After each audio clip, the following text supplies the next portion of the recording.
우리가 잘 아는 전도서에는 3장 1절부터 때에 관한 말씀이 기록되어 있습니다. 3장 1절에 보면 모든 일에는 다 때가 있다. 세상에서 일어나는 일마다 알맞은 때가 있다. 태어날 때가 있고 죽을 때가 있다.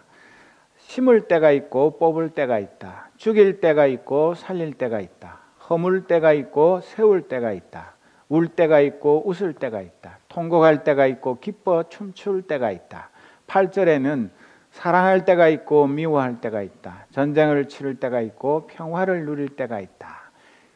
굉장히 다양한 우리 인생을 살아가는 데 있어서 때에 관한 말씀이 기록되어 있습니다. 그런데 어리석은 인생들이 이 때를 잘 모르고 엉뚱한 일을 하다가 일을 망치고 후회하고 불평하고 원망하면서 아까운 시간들을 축낼 때가 많습니다. 또 심지어 크리스찬들 중에도 이 때를 하나님의 말씀에 비추어서 분별하지 아니하고 점도 치고 무당한테 가서 물어보기도 하고 이런 어리석은 일을 하는 사람들이 없지 않습니다. 그런데 우리가 살면서 때로는 때를 잘못 오해할 때도 있고 또 때를 놓쳐서 후회할 때도 있고 공항에서 내 잘못 아니라도 비행기 놓쳐가지고 당황하는 그런 때도 있고 또 버스도 놓치고 많은 그 에피소드들이 우리 인생에 있습니다. 뭐 그런 것들도 없으면 좋겠지만 결정적인 것은 아닙니다. 정말 우리가 놓치지 말아야 할 때, 그것은 예수님이 마태복음 25장 1절에서 13절에 말씀하신 열 처녀 비유에 나오는 그 슬기로운 5 처녀와 어리석은 5 처녀. 이 어리석은 5 처녀는 신랑이 올 때를 기다리면서 등과 기름을 같이 준비한 그 사람들은 슬기롭고 등만 준비하고 기름은 준비하지 못한 처녀들은 어리석은 처녀들이라서 밤중에 늦은 시간에 신랑이 왔을 때에 그 기름이 없어서 혼인잔치에 참여하지 못하고 문이 닫히고 난 다음에는 다시는 들어갈 수 없게 된 그 비유를 예수님께서 말씀하셨습니다. 그게 무엇입니까? 구원의 때도 언제나 있는 것이 아니고 우리가 구원 얻는 것도 그 때를 놓치면 다른 것은 만회할 수 있는 기회가 있기도 하고 또 뭐 손해봐도 괜찮지만은 이 구원은 그 때를 놓치고 나면 다시는 돌이킬 수가 없고 아무리 울고불고 하나님께 천국문을 열어달라고 하소연을 해도 이미 닫힌 문은 다시 열리지가 않습니다. 우리가 잘 아는 521장 찬송에 보면 구원으로 인도하는 그 찬송의 1절 찬송을 보면 구원으로 인도하는 그 문은 참 좁으며 생명으로 인도하는 그 길은 참 험하니 우리 몸에 지워 있는 그 더러운 죄짐을 하나 없이 벗어놓고 힘써서 들어갑시다. 이렇게 불러서 구원으로 인도하는 그 좁은 문 들어가 영생으로 인도하는 그 생명길 갑시다. 그렇게 찬송하는데 우리가 교회에 이렇게 마음 놓고 나와서 예배할 수 있고 이렇게 좋은 날씨, 봄 날씨 가운데서 하나님께 예배할 수 있는 것, 이것이 언제나 계속되리라고 아무도 보장하지 못합니다. 그리고 이 구원의 문이 닫히면 성경에도 그렇게 기록되어 있고 우리가 또 찬송도 하지만은 한번 닫힌 문은 구원의 문 닫힌 후엔 들어가고 싶으나 한번 닫힌 구원의 문 또 열려지지 않으리, 그렇게 노래합니다. 그러니까 우리는 정말 이 문이 닫히기 전에 구원의 문 안으로 들어가야 합니다. 여기 있는 대부분의 식구들은 태어나기도 전인 1969년에 신중현 작사 작곡 김추자 노래 중에 보면 늦기 전에라는 노래가 있습니다. 우리 정연식 집사님 잘 아시죠? 그 늦기 전에 그 노래 가사가 어떻습니까? 늦기 전에 빨리 돌아와 주오. 그 사랑하는 사람이 내가 그 마음 변하기 전에 빨리 내게 돌아오라고 호소하는 그런 노래인데 지금 들어도 아주 꽤 괜찮은 노래입니다. 그런데 우리가 연인 사이에도 이 늦기 전에 돌아오지 않으면, 타이밍을 놓치면 영영 이별하는 것, 그것이 참 가슴 아픈 일이지만은 우리가 하나님의 구원의 때를 분별하지 못하고 그 때를 놓치고 나면 아무리 후회해도 소용이 없습니다. 이 오순절 성령 충만한 베드로와 제자들은 오순절을 지키기 위해서 세계 각처에서 몰려온 그 수많은 순례객들, 그 예배자들에게 성령 충만하여 그 예루살렘 성전에 나아가서 이 구원의 기쁜 소식을 힘써 증거했습니다. 그리고 지난 주일에 살펴본 대로 이스라엘 백성들이 무슨 죄를 지었는지에 대해서 신랄하게 지적하는 그런 말씀을 전했습니다. 3장 13절 하반절부터 살펴보면, 여러분은 일찍이 그를 넘겨주었고 빌라도가 놓아주기로 작정하였을 때에도 여러분은 빌라도 앞에서 그것을 거부하였습니다. 여러분은 그 거룩하고 의로우신 분을 거절하고 살인자를 놓아달라고 청하였습니다. 그래서 여러분은 생명의 근원이 되시는 주님을 죽였습니다. 그러나 하나님께서는 그를 죽은 사람들 가운데서 살리셨습니다. 우리는 이 일의 증인입니다. 17절에 그런데 동포 여러분, 여러분은 여러분의 지도자들과 마찬가지로 무지해서 그렇게 행동했다는 것을 나는 알고 있습니다. 그렇게 말합니다. 여러분, 이스라엘 백성들 대부분의 사람들은 예수님이 하나님의 아들이시요 자기들이 그토록 기다리던 메시아인 것을 몰랐습니다. 그랬기 때문에 이 메시아 대신에 살인자 바라바를 풀어주라고 고래고래 고함을 질렀었습니다. 그렇지만 여러분, 내가 모르고 그런 죄를 지었다고 해서 나는 몰랐으니까 죄가 없다, 나는 무죄다, 그렇게 말할 수 있습니까? 여러분, 내가 꼭 고의는 아니지만 사람을 죽이면 그 미필적 고의라고 하는 것인데, 그렇게 해도 사람을 죽인 것은 변함이 없는 것 아닙니까? 그래서 이스라엘 백성들에게 이 죄를 심각하게 깨닫고 회개하고 하나님께로 돌아오라고 호소합니다. 우리는 2000년 전에 그 유대 땅 예루살렘에 살지 않았습니다. 우리는 예수님을 십자가에 못 박고 바라바를 풀어주라고 고함 지르지 않았습니다. 그러면 우리는 이 이스라엘 백성들처럼 아무 죄가 없는 것입니까? 이스라엘 백성들은 그 몰라서 지은 죄지만 어쨌든 죄가 있는데, 우리는 그때 살지도 않았고 우리는 예수님의 십자가 그 고난과 아무 상관이 없기 때문에 우리는 무죄한 사람들입니까? 그렇지 않죠.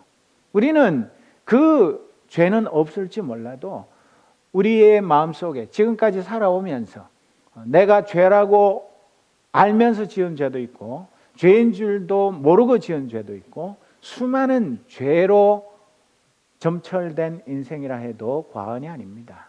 우리는 꼭 법정에 가서 형법이나 민법이나 뭐 그런 거 몇 조 몇 항에 의해서 무슨 죄를 지었기 때문에 징역 몇 년 몇 개월, 벌금 얼마, 추징금 얼마, 그런 식으로 판사가 내 죄를 선고해가지고 내가 전과자가 되지 않았다고 해서 나는 죄 없는 사람이 아닙니다. 우리 모두는 전능하신 하나님, 그 완전하신 하나님 앞에서 죄인인 것을 부인할 수가 없습니다. 혹시 오늘 이 시간에 예배드리는 여러분 중에 나는 아무 죄가 없어요, 나는 회개할 죄도 없고 뭐 생각나는 죄도 없고 나는 무죄입니다, 나는 순결합니다, 그렇게 자신 있게 말할 수 있는 분이 있습니까? 비록 우리의 그 전과 기록은 남아있지 않고 흔히 하는 말로 별은 달지 않았지만 남이 말하기 전에 내가 얼마나 무서운 죄인인가는 다 알고 있습니다. 그러면서도 죄를 습관적으로, 상습적으로 계속해서 지으면서 그 죄를 이제는 별로 그렇게 심각하게 생각하지 않는 죄에 대한 그 무감각, 무신경, 무관심 이런 것들 때문에 내가 성경 말씀을 들을 때 하나님의 말씀 앞에 설 때는 아이고 내가 죄인이구나. 또 여기 앞에 나와서 대표기도 할 때는 우리가 지나간 일주일 동안 지은 모든 죄를 용서해 주십시오. 그렇게 기도하면서도 사실은 내가 얼마나 무서운 죄인이라는 것을 깨닫지도 못하고 인정도 안 하고 그 죄가 얼마나 끔찍하고 무서운 결과를 초래하는지 거기에 대한 자각이 별로 없습니다. 제가 지금 앉아서 말씀을 전하지만 이 뼈 2개 부러진 거 지난 12월 27일에 부러져 가지고 올해 1월 13일에 수술했지만 이 후유증이 언제까지 갈지 알 수가 없습니다. 겨우 뼈 2군데 부러졌는데도 밤에 잘 때도 불편하고 걸을 때도 불편하고 아무리 잊어버리고 싶어도 내가 다쳤다는 것을 나도 모르게 자각하게 되는 그런 일이 24시간 벌어지는데 이 뼈 부러진 거하고는 비교도 할 수 없는 엄청나게 무서운 내 죄에 대해서는 너무나 별거 아닌 것처럼 여기고 뭐 그게 무슨 대수냐, 뭐 나만 죄인이야, 나만 죄 짓고 살아, 다 죄인이야.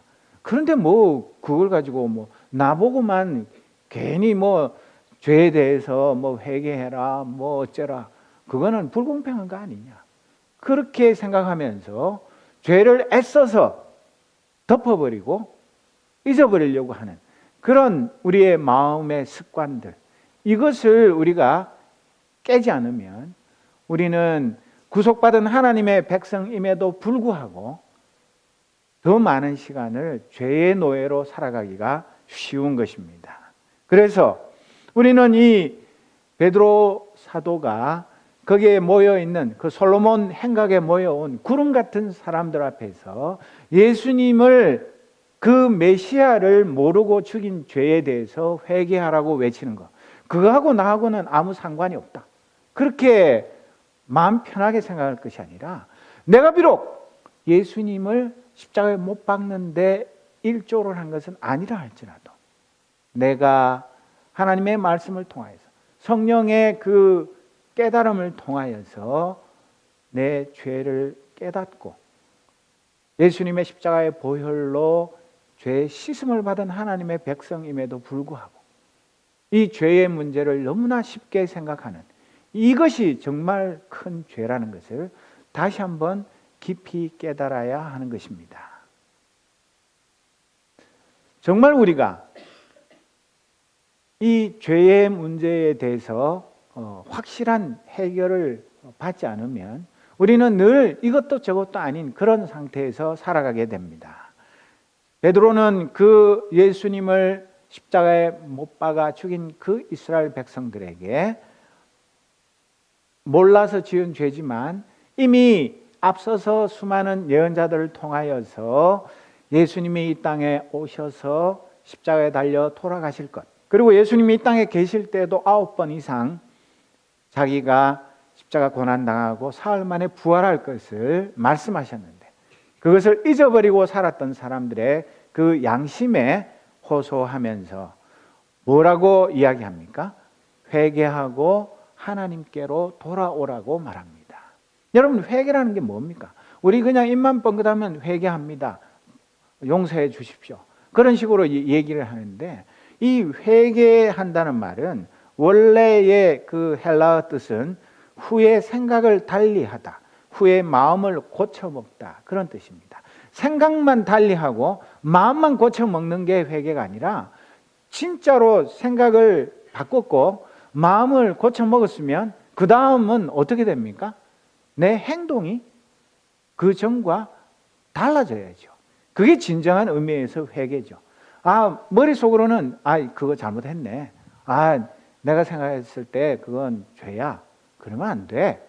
그렇게 인정은 하면서도 실제 행동에서 전혀 변화가 없다면 그거는 아무 소용없는, 그냥 립 서비스에 불과한, 사람들한테도 잘못을 해놓고 실제로는 마음에 하나도 안 미안한데 그냥 미안합니다, 잘못했습니다, 뭐 그런 식으로 하는 거 얼굴에 보면 다 써져 있지 않습니까?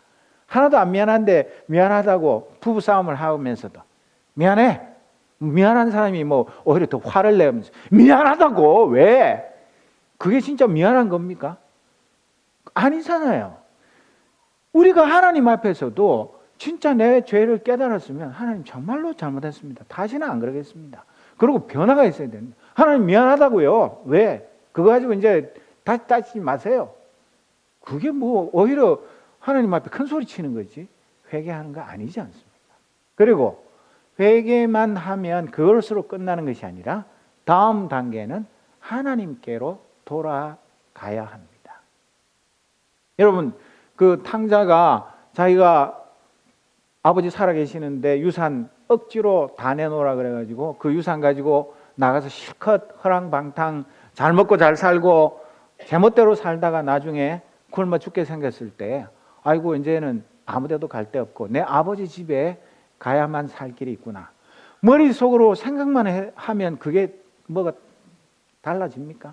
그걸 깨달았으면 아버지 집으로 아무리 힘들어도 아무리 창피해도 아무리 낯이 없어도 그 아버지 집으로 가야 문제가 해결이 되는 것입니다.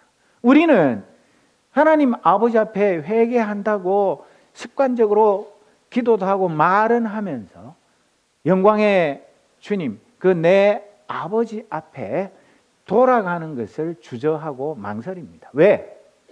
그 아버지의 그 전능하신 눈 앞에 내가 서면 똑같은 죄를 지을 수가 없거든요. 죄가 달콤하고 좋거든요.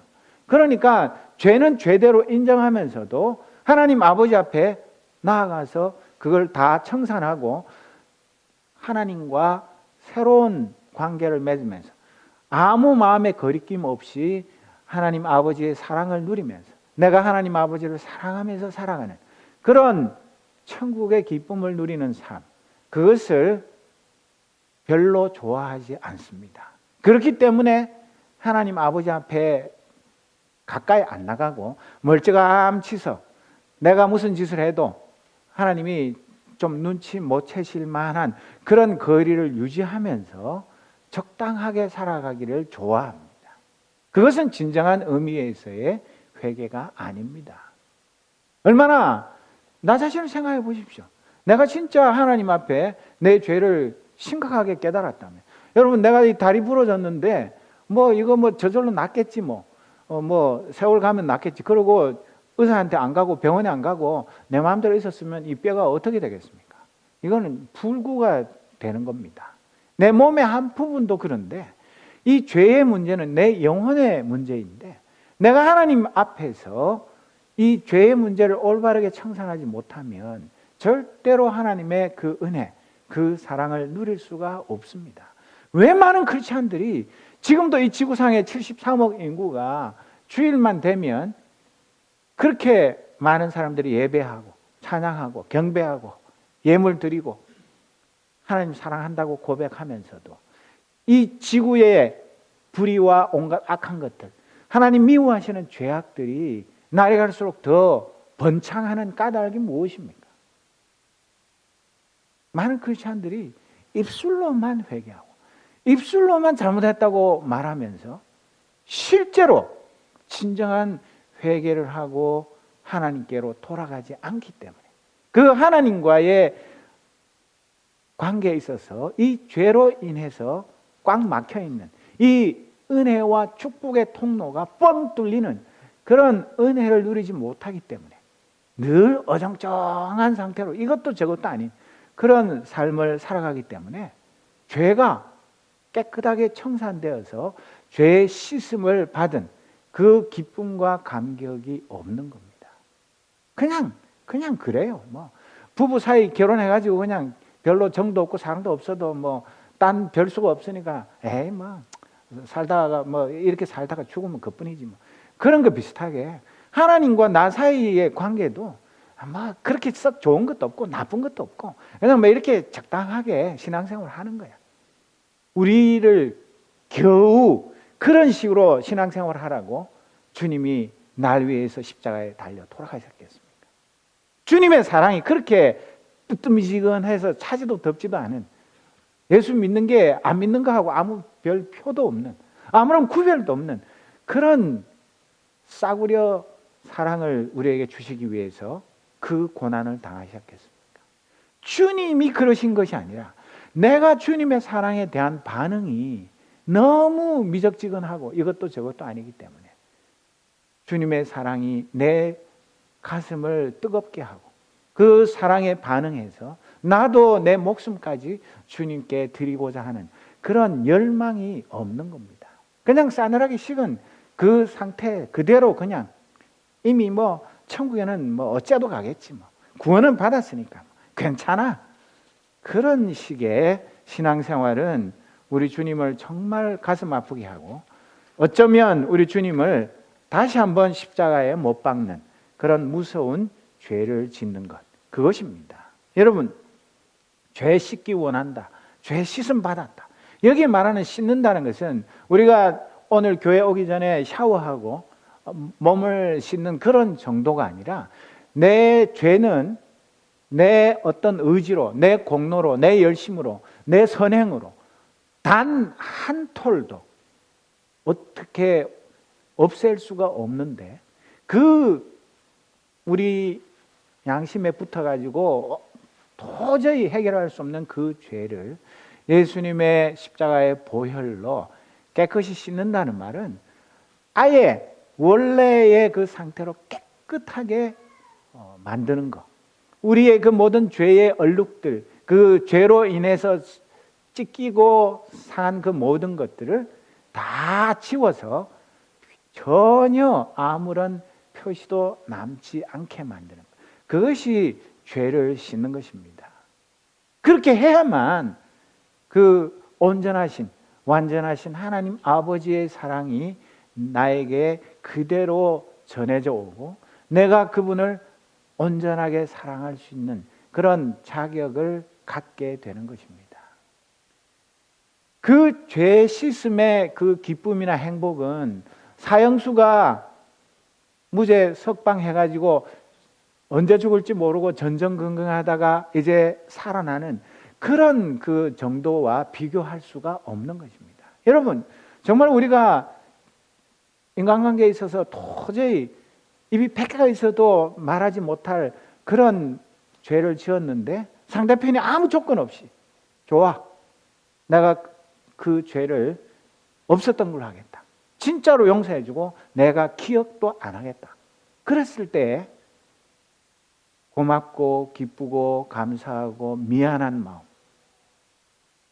그런 마음, 내 마음속에 꽉 차가지고 내 마음에 돌덩이를 얹어놨던 것 같은 그걸 내려놓았을 때에 오는 시원함, 그 자유로움, 그 행복, 그것은 이 세상의 것하고 비교할 수가 없는 것 아닙니까? 우리 샤워만 잠깐 해도 찌뿌둥하던 몸도 우리의 짜증나던 마음도 많이 풀리는데 예수님의 십자가 보혈로 우리의 그 도저히 용서받지 못할 숱한 죄들이 아예 생각도 기억도 나지 않게, 이사야서 1장 18절에 있는 말씀처럼 주님께서 말씀하신다. 오늘아 우리가 서로 변론하자. 너의 죄가 주홍빛과 같다 하여도 눈과 같이 휘어질 것이며 진홍빛과 같이 붉어도 양털과 같이 휘어질 것이다. 오히려 원래 상태보다 더 깨끗하게 만들어주시는 이 놀라운 죄 씻음의 은혜와 그 감격, 이것이 없으니까 우리의 신앙생활이 미적지근한 겁니다. 하나님 앞에 찬송을 불러도 별로 그렇게 뭐 감격이 없는 겁니다. 앞에서 찬양팀들 열심히, 아까 제가 너무 찬양 열심히 해가지고 오늘 설교할 때 목소리가 제대로 나올까 그런 걱정이 조금 됐는데 정말 그렇지 않습니까?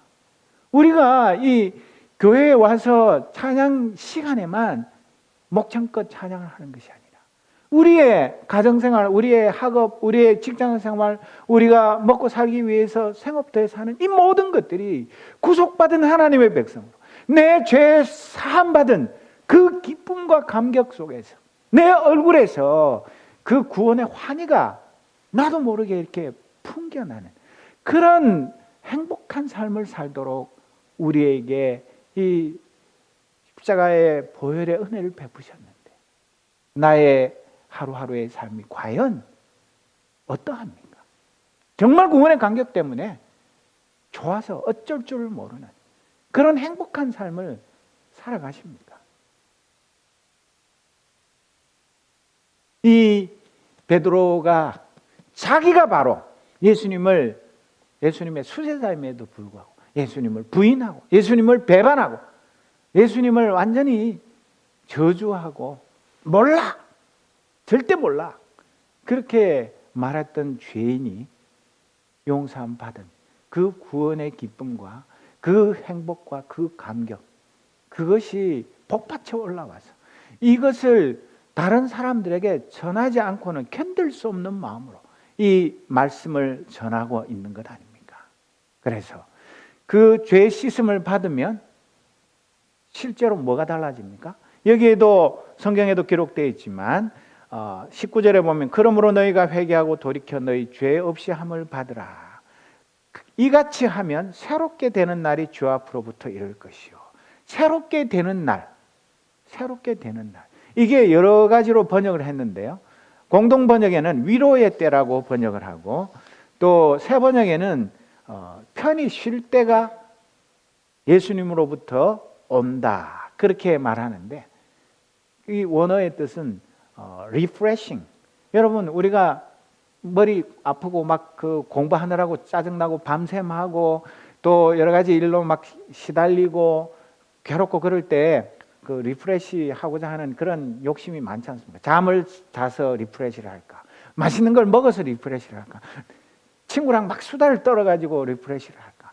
뭐 온갖 궁리를 다 하면서 사람마다 미치지 않고 다시 힘을 얻기 위한 그런 몸부림을 치면서 우리가 살아갑니다. 그런데 우리가 하는 그런 리프레시하는 노력이 아니라 우리가 진정으로 이 죄의 문제를 해결하고 죄 씻음을 받고 하나님의 자녀로서 하나님 앞에 당당하게 나아가게 되면 하나님께서 우리에게 참된 위로와 천국의 쉼과 그 안식을 선물로 주신다고 합니다. 우리가 아무리 맛있는 거 먹고 아무리 좋은 데서 편안하게 쉰다고 해도 그거는 일순간입니다. 순간적으로 전화 한 통 뭐 어떤 사소한 일 때문에 그 안식과 기쁨과 평안이 산산조각이 날 때가 너무나 많습니다. 그러나 하나님께서 죄 씻음 받은 백성들에게 주시는 이 참된 새롭게 하는 날, 참된 리프레싱의 그 순간은 이 세상에 어떤 난리가 일어나도 그것은 전혀 변함이 없습니다. 그리고 진짜 하나님의 그 통치하심, 하나님의 다스리심, 하나님의 친백성 되신 그 구원의 은혜, 그 감격 속에서 이 세상이 줄 수 없는 참된 위로와 평화를 마음껏 누리게 됩니다. 그것이 우리의 영혼을 살찌게 하고 우리의 영혼을 튼튼하게 하고 우리의 영혼이 이 세상을 싸워 이길 수 있는 진정한 힘을 선물로 주게 되는 것입니다. 정말 우리의 삶에 있어서 그런 하나님이 주시는 참된 이 리프레싱의 은혜, 이것을 여러분 받고 싶지 않으십니까? 그러려면 죄의 문제를 확실하게 해결해야 합니다.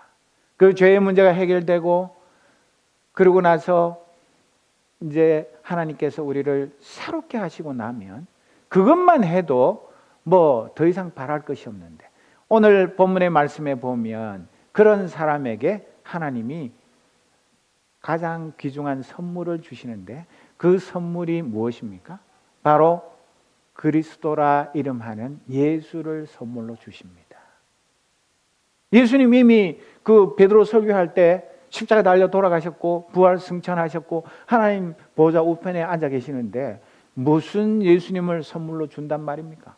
다시 하늘에 있는 예수님을 불러내려 가지고 이스라엘 백성들에게 자 받아라 이렇게 하는 것이 아니라, 비록 육신으로 다시는 볼 수 없을지라도 예수님이 이 땅에 계시면서 천국 복음을 전하시고 기적을 행하시고 또 그분의 생애를 통하여서 우리에게 베풀어 주셨던 그 하나님의 은혜와 사랑, 그것들을 성령께서 깨닫게 하시고 생각나게 하시고, 그 예수님이 내 마음속에, 내 삶 속에 들어오셔서 좌정하시고 왕이 되어주시고 주인이 되어주셔서 그분과 진정한 충만한 영적인 교제를 누리면서 그분과 더불어 동거하고 동행하는 그런 삶을 살도록 은혜를 베푸시는 것, 그것을 약속하고 있는 것입니다. 여러분, 우리가 예수 믿는 게 도대체 뭡니까? 그냥 주일에 한번 오고 새벽기도 오고 뭐 수요일 모임하고 뭐 소그룹 모임하고 이것저것 하는 거, 그것이 전부입니까? 그것이 전부라면 우리는 학교 다니는 거나 직장 다니는 거나 예수 믿는 게 뭐가 다릅니까?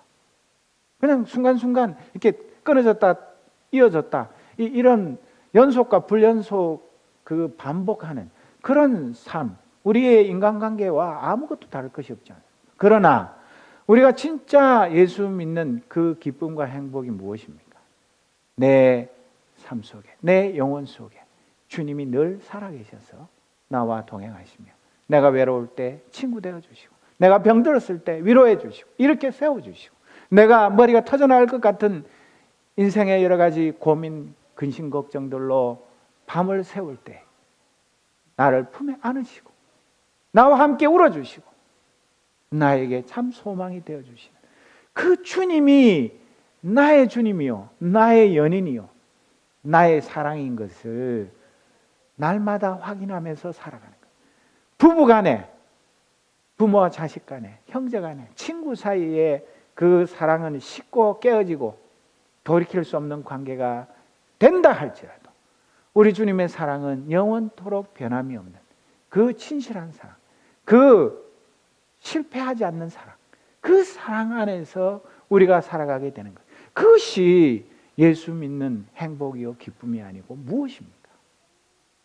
그런데도 우리는 그 사랑보다 이 세상의 것이 더 좋아서 그새 틈만 나면 딴짓하고 딴 생각하고 다른 데 더 정신이 팔려가지고 진짜 보배인 예수님의 이 사랑을 저 뒤에다가 어디다가 팽개쳐놓고 나중에 실패하고 좌절하고 아무도 내 곁에 없는 것 같을 때, 외로울 때, 그때사 주님의 사랑을 다시 발견하고 찾는 이런 어리석은 삶을 계속해서 반복하는 것, 이것은 참 잘못된 것입니다. 정말 우리는 야고보서 4장 8절에 있는 말씀처럼 하나님께로 가까이 가십시오. 그리하면 하나님께서 가까이 오실 것입니다. 죄인들이여 손을 깨끗이 하십시오. 두 마음을 품은 사람들이여 마음을 순결하게 하십시오. 이 야고보서의 말씀처럼 우리가 두 마음을 품고 이 세상도 사랑하고 우리 주님도 사랑하고 하나님도 사랑하고 재물도 사랑하고 이 세상 쾌락을 하나님보다 더 사랑하면서 또 천국은 가고 싶고, 이런 두 마리 토끼 잡으려고 그러다 한 마리도 못 잡는 그런 어리석은 자가 아니라 일편단심, 세상 부귀영화, 세상의 명예, 세상의 어떤 것 다 합한 것보다도 더 귀한 우리 주님의 사랑, 그것으로 만족하고 그것으로 기뻐하고 그 안에서 참된 행복을 누리는 것, 그것이 주님이 날 위해서 십자가에서 살찌고 피 흘려 주신 그 사랑에 보답하는 것이 아니고 무엇입니까? 그래서 정말 26절에 있는 말씀처럼 하나님께서 여러분 한 사람 한 사람을 악에서 돌아서게 하셔서 여러분에게 복을 내려 주시려고 먼저 자기의 종을 일으켜 세우시고 그를 여러분에게 보내셨습니다. 정말 우리 한 사람 한 사람이 악의 발목이 잡혀서 주님과 참된 그 만남과 사귐의 행복을 누리지 못하게 하는 그런 모든 죄악의 사슬들, 죄악의 올무들, 그런 것을 다 떨쳐버리고 온전히 주님께로 돌아가서 주님께서 주시는 하늘의 신령한 복을 누리며 살도록 우리 예수님을 우리 한 사람 한 사람에게 우리의 이 신앙 공동체인 교회에 선물로 주셨다고 성경은 기록하고 있습니다. 여러분, 그 선물 다 받으셨습니까? 그 선물로 인해서 기쁘십니까?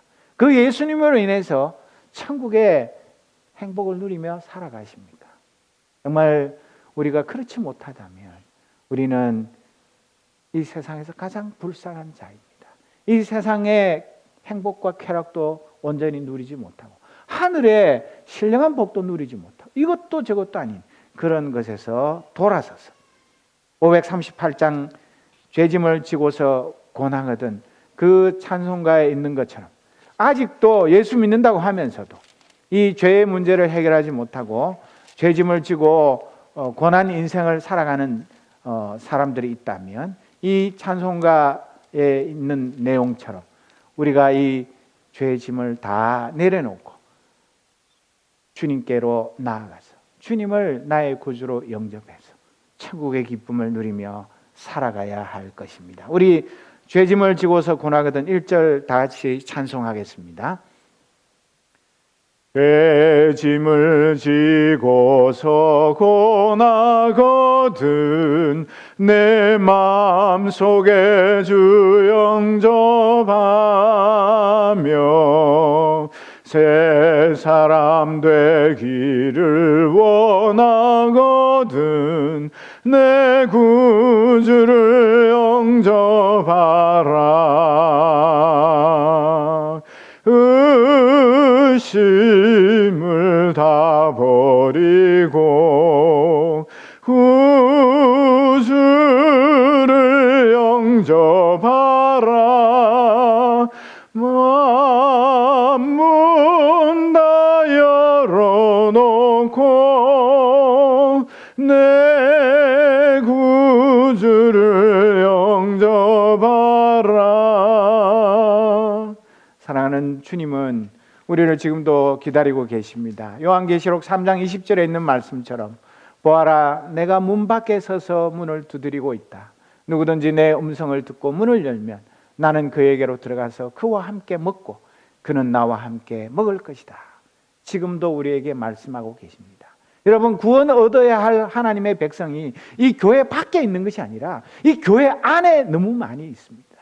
구원 받은 기쁨을 모르고 신앙생활하는 사람들, 예수님이 내 삶에 있어서 참된 보배요, 보물이요, 하나님의 선물인 것을 모르고 사는 사람들, 그 보배를 가진 자로서의 그 행복을 모르며 사는 그 불쌍한 영혼들을 지금도 찾고 계시고 부르고 계시고 그 문을 두드리면서 제발 좀 문을 열어다오.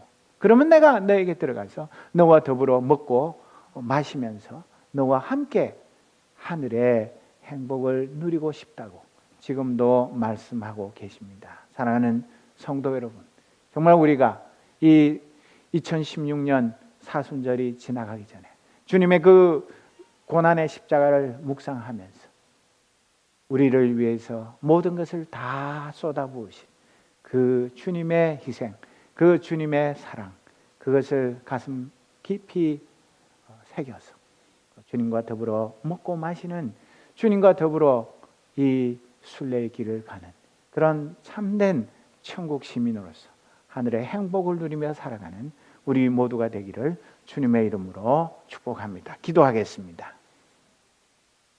아버지 하나님, 예수 잘 믿는 것 같고 신앙생활 오래 해서 성경도 알고 교회의 여러 가지 일들도 알고 구원의 도리도 아는 것 같으면서도 우리의 마음이 냉랭하고 과연 내가 구원 얻은 하나님의 백성인지 천국 시민인지 나 자신도 때로는 잘 알지 못하고 긴가민가하는 그런 차지도 덥지도 않은 자리에서 건져 주옵소서.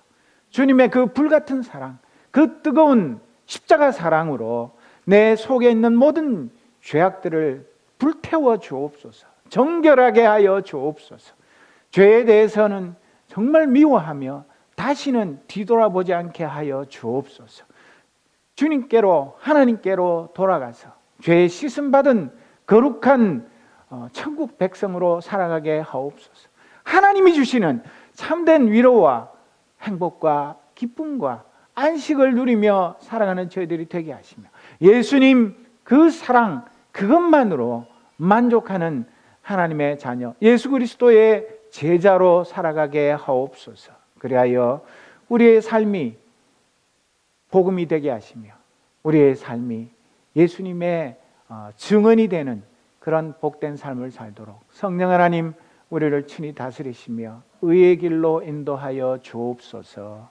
예수 그리스도의 이름으로 기도드립니다. 아멘.